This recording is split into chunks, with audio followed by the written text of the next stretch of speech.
Hi everybody, it's just me again. I just have one little thing I wanted to show you here, a little refinement in this technique here. What I did was,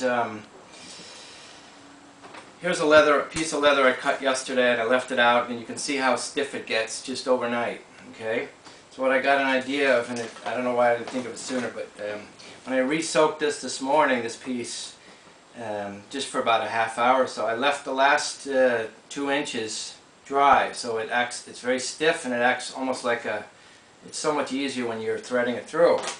And also I went out and I got myself a better awl here. Now as you see, this is versus this type of awl, which just has one thing. This has a tapering, or actually it gets bigger, so you can actually, when you make your hole, you can actually it's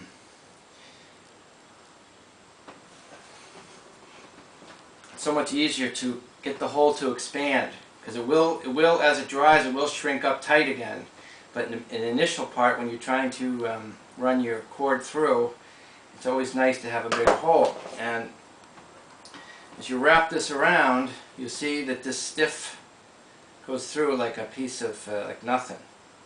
Just goes through and you pull it.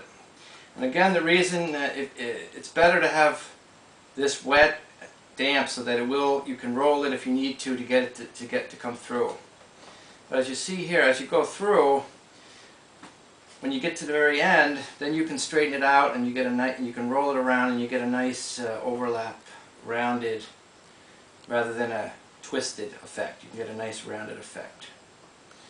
So right now I'm working on my axe sheath here. Let me show you here.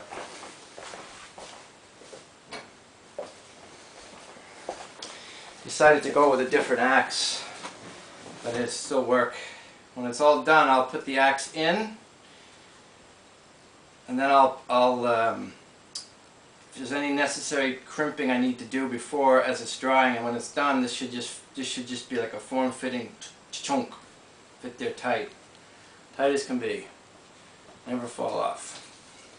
Okay, well, I just wanted to share that with you, because any project you do in bushcraft, there's always room for improvements and refinements and tips. And again, I just tied a knot, and when I'm done, all the knots I can trim down, won't be in the way. Here, after I was finished with the loop, I came through, and instead of tying another big knot, I just ran it under several loops, and I'll cut that excess off after. And as it dries, it shrinks, and it gets incredibly hard. I mean, here, this is just 8 hours worth of drying. You can see it already stiffens up, and when this is dry, you can't even you know, even with a knife, it's even harder to cut. So okay, I just wanted to run that by you guys. Thanks.